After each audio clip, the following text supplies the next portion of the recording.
إن الحمد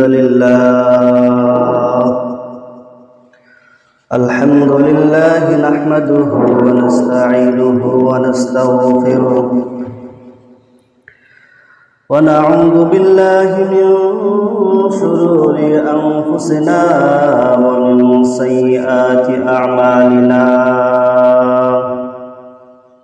من يهده الله فلا مضل له ومن يضلل فلا هادي له ونشهد أن لا إله إلا الله وحده لا شريك له ونشهد أن سيدنا وسندنا وحبيبنا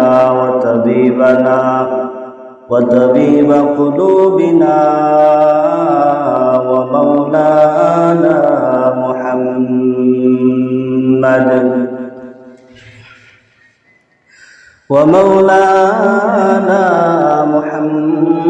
محمدا عبده ورسوله الذي أرسله الله تعالى بالحق بشيرا ونذيرا وداعيا إلى الله بإذنه وسراجا وقمرا منيرا أما بعد فأعوذ بالله من الشيطان الرجيم بسم الله الرحمن الرحيم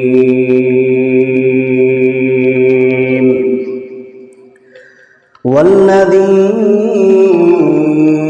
هم عن اللغو معرضون بارك الله لنا ولكم في القرآن العظيم ونفعنا وإياكم بالآيات والذكر الحكيم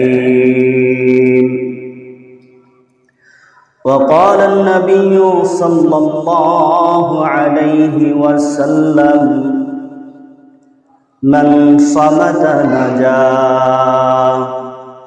أو كما قال النبي عليه الصلاة والسلام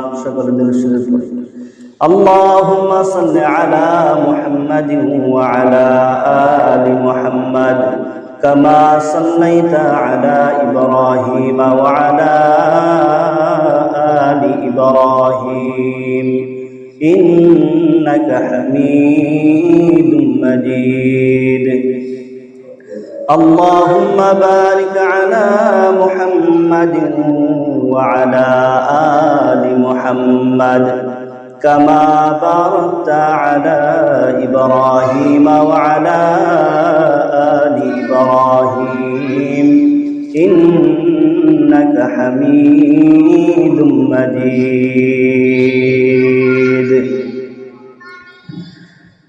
शुक्र नियामत शुक्र करना आदते मोमिन है शुक्र नियामत शुक्र करना आदते मोमिन है कुफर नियामत कुफर करना आदते शैतान है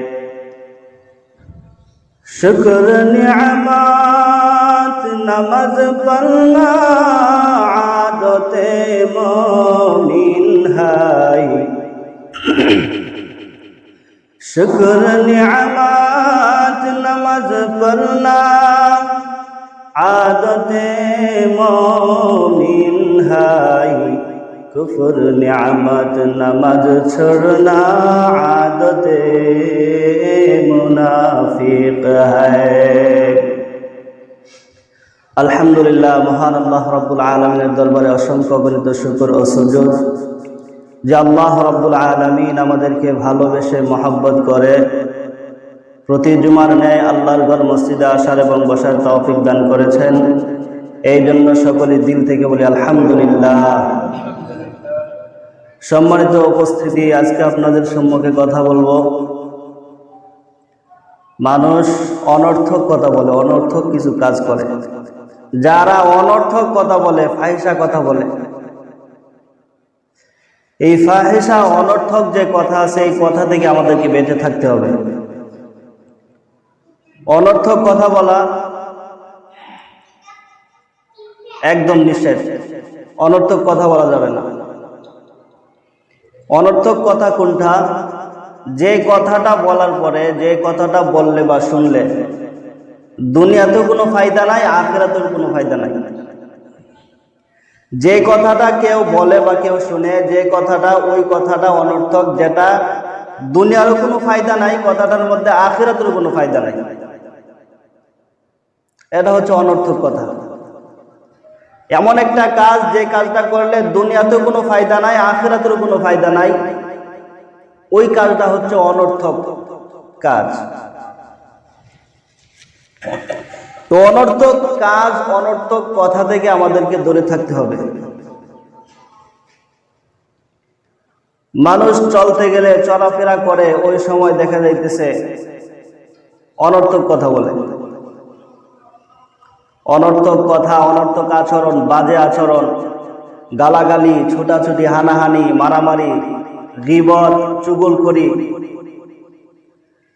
গীবত, চুগলখড়ি এগুলো বেশি থেকে বেশি হচ্ছে। 2-3 জন এক জায়গায় বসলেই এসব শুরু হয়ে যায়। গীবত থেকে আমাদেরকে বেঁচে থাকতে হবে। এই জন্য অনর্থক কথা, গীবত অনর্থক কথা, আমাদের কোনো লাভ নাই গীবত করে, শুনেও লাভ নাই। এই জন্য এগুলো থেকে আমাদেরকে সব সময় দূরে থাকতে হবে।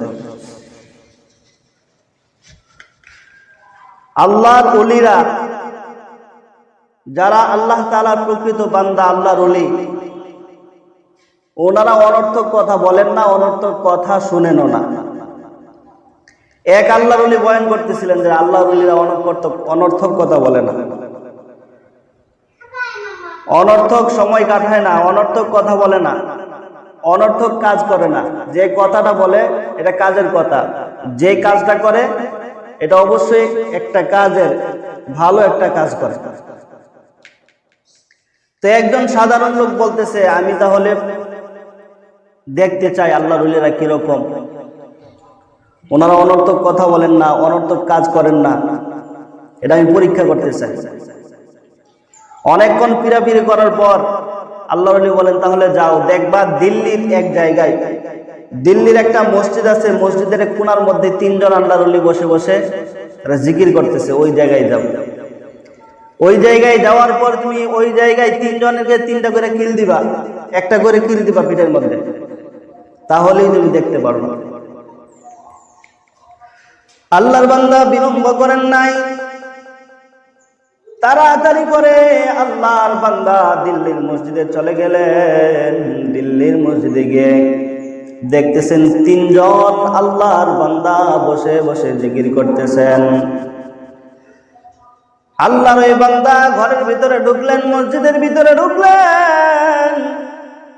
মসজিদের ভিতরে গিয়ে একজন আল্লাহর ওলির পিঠের মধ্যে জোরে একটা কিল দিলেন।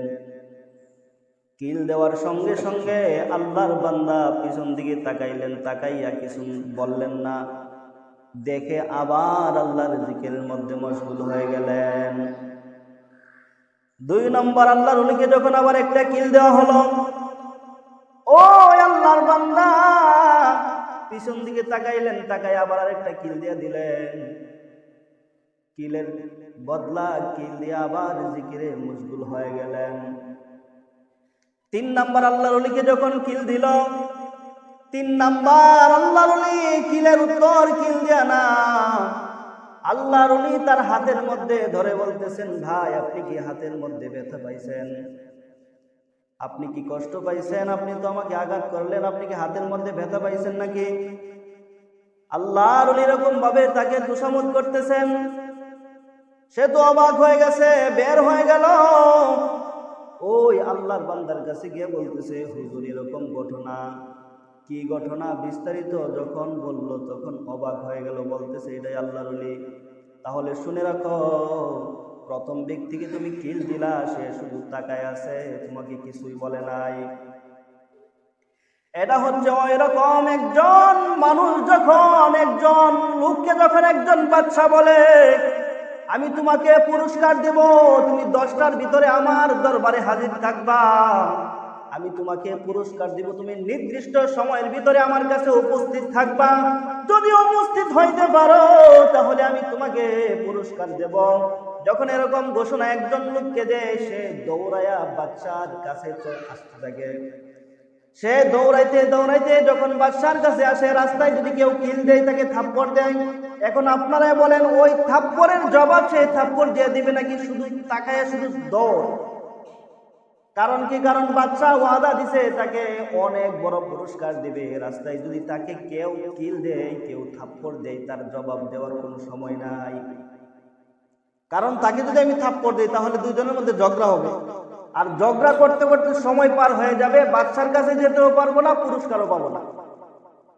এখন যদি সঠিক জ্ঞানী ব্যক্তি হয়ে থাকে তাহলে কিলের জবাব, থাপ্পড়ের জবাব না দিয়া শুধু দৌড়, সময় মতো আমাকে বাদশার দরবারে পৌঁছতে হবে, আর পৌঁছে আমাকে আবার পুরস্কার নিতে হবে।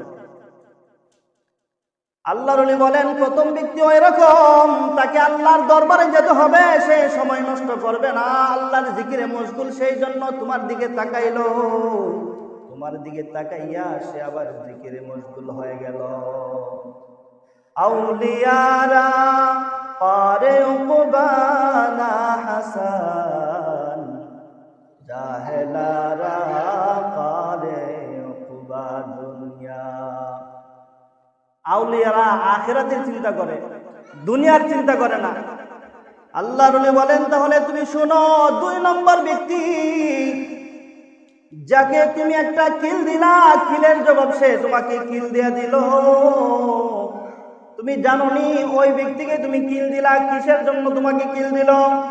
কারণ দুনিয়ার বুকে এমন আল্লাহর ওলি আছে, তাদেরকে যদি কেউ অপমান করে, কেউ কিল দেয়, তাহলে কিলের জবাব যখন কিল দিয়া দিয়ে দেয়, মনে রাখবা এটা তোমার ভালোর জন্য দিছে। কেমনে ভালো? সে যদি তোমাকে কিলের জবাব কিল, তোমাকে যদি তার প্রতিশোধ যদি সমান সমান না করতো, শরীয়তের মধ্যে আছে তোমাকে একটা কিল দিছে, তুমি সাথে সাথে কিল দিয়ে দাও সমান সমান, হত্যার বদলে হত্যা, যেটাকে কোরআনের ভাষায় কিসাস বলা হয়। আল্লাহর ওলি তোমাকে কিল দিছে, এই জন্য তুমি কিল দিলা, কারণ আল্লাহ রাব্বুল আলামিন তার বান্দাদেরকে এত ভালোবাসেন। আল্লাহর খাস কিছু বান্দা আছে, নেককার বান্দা আছে, যাদেরকে আল্লাহর ওলি বলা হয়। আল্লাহ রাব্বুল আলামিন তাদেরকে এত ভালোবাসেন, কেউ যদি তাকে অপমান করে তাহলে আল্লাহ রাব্বুল আলামিন সহ্য করেন না। আল্লাহ রাব্বুল আলামিন, আল্লাহ তাআলা তার উপরে গজব নাজিল করে, আল্লাহ তাকে ধ্বংস করে দেন। আল্লাহ রাব্বুল আলামিনের বান্দাদেরকে আল্লাহ তাআলা এত ভালোবাসেন। আল্লাহর ওলি বলেন, তোমাকে এই জন্য কিল দিছে, যদি তোমাকে কিল না দিত, তোমাকে যদি আঘাত না করত, আল্লাহ রাব্বুল আলামিন এই আঘাতের বিনিময়ে যদি তোমার উপরে আযাব নাযিল করে দিত। এই জন্য তোমাকে আঘাত করেছে, কারণ কাল কিয়ামতের ময়দানে না হলে তোমার এই আঘাতের প্রতিদান আল্লাহর ওলিকে দিতে হতো। আল্লাহ রাব্বুল আলামিন এত ভালোবাসেন আল্লাহ তাআলার বান্দাদেরকে। আল্লাহ রাব্বুল আলামিন বলেন, আমার বান্দারা, আমার কিছু খাস বান্দা আছে, তাদেরকে আমি এমন ভালোবাসি, যদি কেউ তাদের সাথে ঝগড়া করে তাদের, আল্লাহ রাব্বুল আলামিন পবিত্র কালামুল্লাহ শরীফের মধ্যে বলেন, মান আদালি ওয়ালিয়ান ফাকাদ আযানতু বিহি হারব। আল্লাহ রাব্বুল আলামিন বলেন, ফাকাদ আযানতুহু বিল হারব, আমি আল্লাহ রাব্বুল আলামিন তাদের বিরুদ্ধে যুদ্ধ ঘোষণা করলাম। যারা আল্লাহর বান্দাদের সাথে, যারা আল্লাহর ওলি, যারা আল্লাহ তাআলার খাঁটি বান্দা, তাদের সাথে যারা দুশমনি করে, আল্লাহ বলেন আমার পক্ষ থেকে তাদের বিরুদ্ধে যুদ্ধ ঘোষণা। আল্লাহর সাথে যুদ্ধ করে কেউ পারছে আজ পর্যন্ত? কথা বল নাকি, কেউ পারছে? নমরুদ যুদ্ধের জন্য আল্লাহকে ডাকছিল না? আল্লাহকে ডাকছিল নি? নমরুদকে যখন হযরত ইব্রাহিম আলাইহিস সালাম দ্বীনের জন্য দাওয়াত দেন, নমরুদ রেগে আগুন হয়ে যায়। সে বলে আমি তোমার সাথে যুদ্ধ করব, তোমার আল্লাহর সাথে যুদ্ধ করব। তখন ইব্রাহিম আলাইহিস সালাম বলেন, আল্লাহর সাথে যুদ্ধ করবা, তাহলে দিন ফিক্সড করো। যখন দিন ফিক্সড করা হলো, যুদ্ধের জন্য সে সব কিছু নিয়ে মাঠে গেল। আল্লাহ রাব্বুল আলামিন বলেন, আমাকে লাগবে না, আমার ক্ষুদ্র এক জাতিকে দিয়ে আমি তোমাকে ধ্বংস করে দেব। আল্লাহ রাব্বুল আলামিন সামান্য মশা দিয়ে আল্লাহ তাআলা ইব্রাহিম আলাইহিস সালামের জামানার যে বড় শয়তান ছিল নমরুদকে আল্লাহ তাআলা তার সমস্ত বাহিনী সহ ধ্বংস করে দিলেন। সুবহানাল্লাহ। আল্লাহ তাআলা কি বললেন, যে তুমি বলছো যে তুমি আমার সাথে যুদ্ধ করবা, আমার সাথে লাগবে না, আমার বাহিনীর মধ্যে, আমার মাখলুকাতের মধ্যে সবচেয়ে একবারে ছোট যে মাখলুক মশা, সেই মশা দিয়ে আমি তোমাকে অপদস্থ করব। শেষ পর্যন্ত আল্লাহ তাআলাকে তাকে সিংহাসনে বসাইয়া জুতার বাড়ি খাওয়াইয়া তারপরে মৃত্যু দিছেন কি দিচ্ছেন না? এই জন্য আল্লাহর ওলিদের সঙ্গে, নবীদের শানে, সাহাবাদের শানে, উলামায়ে কেরামের শানে, পীর বুজুর্গদের শানে গুস্তাখি করা যাবে না, বেয়াদবি করা যাবে না। তাদের সাথে বেয়াদবি মানে আল্লাহর সাথে যুদ্ধ ঘোষণা। এই জন্য এগুলো থেকে আমাদেরকে দূরে থাকতে হবে। তাহলে আল্লাহ রাব্বুল আলামিন, আল্লাহর ওলি বলেন, 3 নাম্বার ব্যক্তি হচ্ছে ওই ব্যক্তি যে ব্যক্তি তোমার হাত ধরে দিছে।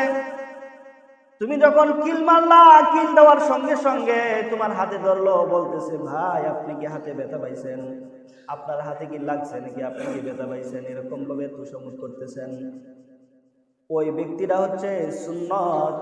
আল্লাহ রাসূল সাল্লাল্লাহু আলাইহি ওয়াসাল্লামকে যদি কেউ অপমান করতেন, কেউ যদি থাপ্পড় দিতেন, আল্লাহ রাসূল সাল্লাল্লাহু আলাইহি ওয়াসাল্লাম তার হাতকে ধরে হাতায় দিতেন, বলতেন ভাই আপনি কি হাতে ব্যথা পাইছেন, আপনি কি কষ্ট পাইছেন। এটা হচ্ছে খুলুকিন আযীম, উত্তম চরিত্র যেটাকে বলা হয়।